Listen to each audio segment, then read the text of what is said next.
हर साल IPPs को 18 से 20 करोड़ रुपए कैपेसिटी पेमेंट की मद में अदा किए जा रहे हैं। कायमा कमेटी बराए काबीना सेक्रेटेरिएट में DG नापरा का इंकशाफ। IPPs को एनर्जी पेमेंट की मद में 800 से 1000 रुपए सालाना अदा किए जाते हैं। हुकूमत की जानिब से IPPs को की जाने वाली सालाना अदायगियाँ 3400 अरब रुपए तक पहुँच गई हैं। कायमा कमेटी इजलास में सेनेटर्स का पावर प्लांट्स को की जाने वाली अदायगियों से मुतल्लिक संगीन खदशात का इजहार। नापरा हुकाम ने बताया कि फी यूनिट औसत टैरिफ 36 रुपए है और 18 रुपए कैपेसिटी पेमेंट्स के लिए वसूल किए जाते हैं। सेनेटर अब्दुल कादिर ने कहा कि हुकूमत कामयाबी के साथ मुसलसल एक ही जगह अदायगी कर रही है। जैसे 5 वक्त नमाज पढ़ी जाती है, ऐसे पावर प्लांट्स को अदायगियाँ की जाती हैं। नापरा की या इस्तात नहीं, या नापरा उन्हें पावर प्लांट्स के मफादात को देख रहा है।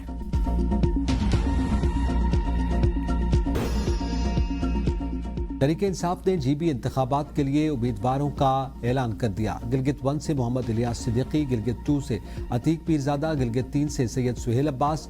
PTI के उम्मीदवार नामजद नगर 1 जुल्फ़िकार अली बहिश्ती, नगर 2 रियाज अकबर, उम्मीदवार नामजद हुंजा नायक नाम करीम, सकरदू 1 राजा मोहम्मद जकरिया खान मकपून, सकरदू 2 मोहम्मद काजिम मैसम, सकरदू 3 वजीर अजहर मेहदी, सकरदू 4 डॉक्टर मोहम्मद शरीफ को टिकट जारी। खुरमंग सैयद मोहसिन जैदी, शगर मोहम्मद हसन शिगरी, अस्तूर 1 शाहिदा और दयामर 1 से नौशाद आलम इलेक्शन लड़ेंगे।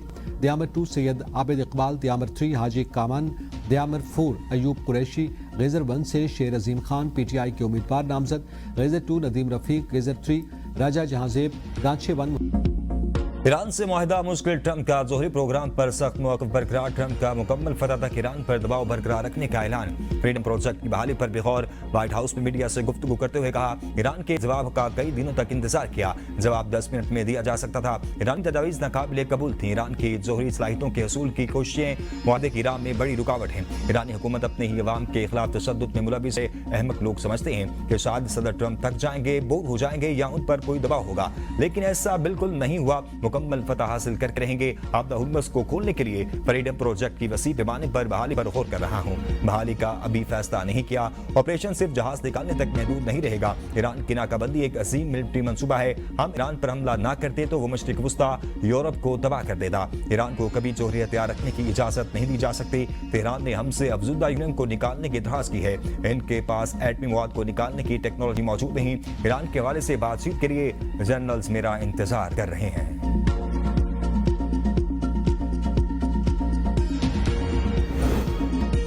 ईरानी मुसल्लह अफवाज किसी भी जारियत का भरपूर जवाब देने के लिए तैयार है। ईरानी स्पीकर मोहम्मद बाकिर कालिबाफ का अमरीकी सदर ट्रंप के बयान पर रद्द-ए-अमल। कहा, दुनिया जान गई है, गलत हिकमत अमली, गलत फैसले हमेशा गलत नताइज लाते हैं। ईरान तमाम ऑप्शंस के लिए तैयार है और वो हैरान होंगे। सदर डॉक्टर मसूद पेज़ेशकियान कहते हैं, अमरीकी मुतालबात नाकाबिले कबूल, जरूरत पड़ी तो भरपूर रद्द-ए-अमल देंगे। ईरान का दो टोक जवाब। कहा, ईरान में मंसूबे अमरीकी सदर को खुश करने के लिए नहीं बनाए जाते। ट्रंप ईरान के जवाब से खुश नहीं तो ये ईरान के हक में बेहतर है। ईरान के पास 3 रास्ते हैं। पहला, इज्जत के साथ मुज़ाकरात। दूसरा, न जंग न अमन की सूरत-ए-हाल बरकरार रखना है। तीसरा, तसद्दुम और कशीदगी का रास्ता इख्तियार करना है। ईरान हुकूमत और कौमी मसालिहत के तहत मुज़ाकरात के लिए तैयार है। इज्जत और ताकत के साथ सिफारतकारी का रास्ता इख्तियार करना चाहते हैं। ऐसा मुआहिदा चाहते हैं जो ईरानी अवाम की उमंगों के मुताबिक हो। तर्जुमान ईरानी वज़ारत ख़ारजा इस्माइल बकाई ने कहा है कि बाद अमरीकी शराइत हद से ज़्यादा और नाकाबिले कबूल है। पाकिस्तान के जरिए होने वाली सिफारती राबताकारी जारी है।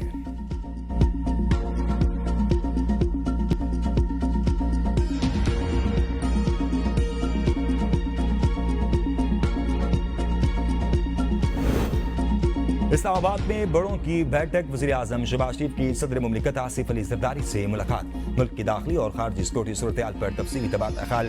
खित्ते की बदलती सूरत-ए-हाल और इलाकाई अमन व इस्तेहकाम पर भी गुफ्तगू। ईरान और अमरीका के दरमियान मुज़ाकरात में पाकिस्तान की मुमकिना सालसी पर भी तबादला ख्याल किया गया। दोनों रहनुमाओं ने खित्ते में कशीदगी कम करने के लिए सिफारती कोशिशों पर जोर दिया। वज़ीर आज़म ने सदर मुमलिकत को हुकूमत की सिफारती सरगर्मियों और इलाकाई राब्तों पर ब्रीफिंग दी। दोनों रहनुमाओं का कौमी मफाद और इस्तेहकाम के लिए मुश्तरका इक़दाम जारी रखने के अज़्म का इजहार।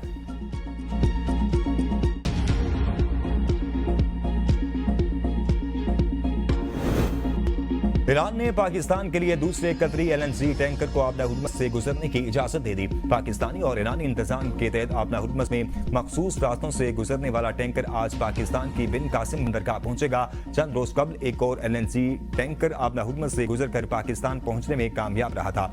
अमेरिका और ईरान दोनों ने पाकिस्तान आने वाले टैंकर को रोकने की कोशिश नहीं की। जहाज पहुंचने के बाद पाकिस्तान में माया गैस की कीमतों में कमी का इम्कान है।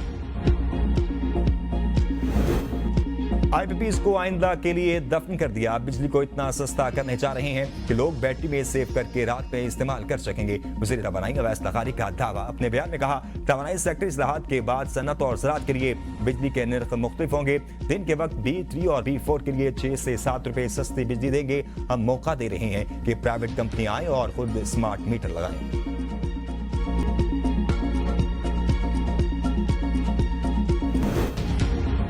पेट्रोल मुनाफा स्कीम या अरबों का फ्रॉड। इस्लामाबाद में 12 अरब का पेट्रोल स्कैंडल बेनकाब। पेट्रोल इन्वेस्टमेंट के नाम पर अरबों रुपए की करप्शन। शहरियों समेत छोटे पंप मालकान को भी लूट लिया गया। सरकारी अफसरान भी मुबैना तौर पर इस धंधे में मुलविस निकले।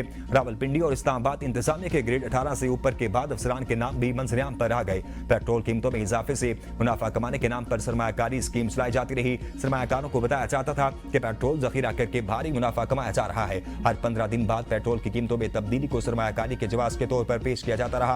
रावलपिंडी और इस्लामाबाद के मुतअद्दिद बड़े पेट्रोल पंप्स इस नेटवर्क में मुलविस हैं। इस पूरे नेटवर्क के मरकजी किरदार के तौर पर आदिल इकराम का नाम सामने आया है। आदिल इकराम के खिलाफ इस्लामाबाद और दीगर शहरों में मुतअद्दिद मुकदमा दर्ज, हिरासत में ले लिया गया। कई अफसरान ने मुबैना तौर पर अपनी असल शनाख्त छुपाने के लिए फ्रंट मैन इस्तेमाल किए। जरा के मुताबिक बाद बाअसर अफराद मुतासरीन को नाम सामने न लाने के लिए दबाव डाल रहे हैं। मुतासरीन को मुबैना तौर पर धमकियां दी जा रही हैं कि अफसरान के नाम मंजरेआम पर न आए।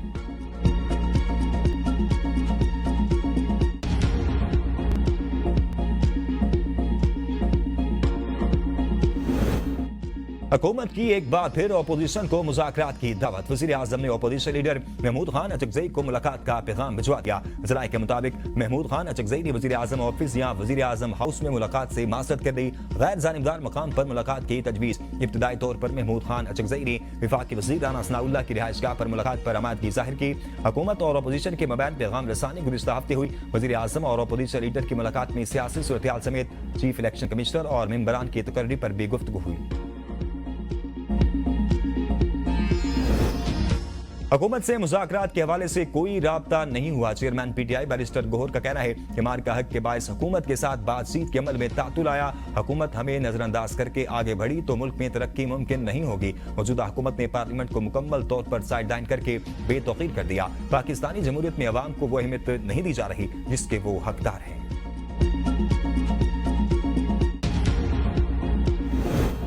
हुकूमत काम करवा ले और अदायगी ना करे, ये मुझे कतन कबूल नहीं। हर खर्चे से पहले आगाह किया जाए। वज़ीर आला मरियम नवाज की काबीना इजलास में हिदायत। कहा, हुकूमत पर वाजिबात का बोझ लादने की ज़हनियत बर्दाश्त नहीं करूंगी। इंडस्ट्री के लिए NOCs और दीगर मंजूरियों में कोई रुकावट या मसाइल पैदा नहीं होने चाहिए। सूबाई काबीना ने तालीमी इदारों में 23 मई से 24 अगस्त तक मौसम गर्मा की तातीलात समेत मुतअद्दिद मंसूबों की मंजूरी दे दी। पंजाब काबीना का कच्चे में कामयाब ऑपरेशन पर वज़ीर आला मरियम नवाज को खराज तहसीन।